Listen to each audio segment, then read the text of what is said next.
कक्षा 1 के निपुण भारत मिशन के अंतर्गत जो सरकार द्वारा जारी किए गए हैं, इनके बारे में आप लोग को परिचित कराना चाहते हैं। तो सबसे पहले है हमारा मौखिक भाषा। मौखिक भाषा में हम अपनी आवश्यकता, परिचित व्यक्तियों, परिवेश के बारे में जैसे मित्रों, कक्षा, शिक्षकों के साथ बातचीत करेंगे, बच्चों से उससे संबंधित प्रश्न पूछेंगे। वही दूसरा, कक्षा, विद्यालय, परिवेश में जो उपलब्ध हमारी विभिन्न सामग्री है, विषय वस्तु है, हम बच्चों को उस पर चिंता चर्चा एक है। जैसे अगर हमारे विद्यालय में पेड़ हैं तो बच्चों को पेड़ों से परिचित कराना, क्या उनकी उपयोगिता है, इससे परिचित कराना। फिर हम बच्चों से बातचीत करेंगे, बच्चों को कविताएं और गीतों को हाव भाव के साथ सुनेंगे ताकि बच्चे उस कार्य करने के लिए आकर्षित हो और उत्सुकता से कविताओं और गीतों को करें।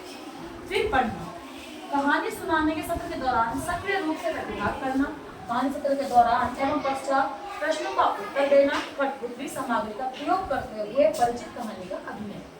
मतलब बच्चों को आप जब कहानी सुना रहे हों तो कहानी इस तरह से हो कि बच्चे भी उसमें पार्टिसिपेट करें, प्रतिभाग कर सकें। जिससे चाहे आप इसमें कठपुतली का प्रयोग कर सकते हैं, बच्चों से बीच बीच में प्रश्न पूछकर उत्तर उनसे सुन सकते हैं ताकि बच्चों का ध्यान आपकी तरफ आकर्षित हो। वहीं नए शब्द पढ़ने के लिए संगत ध्वनि का प्रयोग, ऐसे शब्दों का प्रयोग करना चाहिए शिक्षक को छोटे बच्चों को पढ़ाने के लिए, जिससे बच्चे परिचित हों। किसी ऐसे बड़े शब्द का उपयोग ना करें जो बच्चों को समझ में न आए। वहीं आयु उपयुक्त अज्ञात पाठ में कम से कम 4-5 सरल शब्द सहित छोटे छोटे वाक्य पढ़ें। बच्चे जिनका हर उम्र में बच्चों का जो ज्ञान का स्तर होता है वो हर स्तर पर बढ़ता है। तो हमें कक्षा 1 के बच्चे जिनकी आयु कम से कम 5 से 6 वर्ष के बीच में होगी, तो हमें उनके ही हिसाब से उन्हें अज्ञात पाठ देकर 4 से 5 सरल शब्द। अब जैसे इधर हमारी बाल वाटिका है जहाँ 5 से 6 जो आयु है एक अच्छी आदर्श आयु मानी जाती है, तो वहीं कक्षा 1 के लिए वह आयु 6 से 7 वर्ष।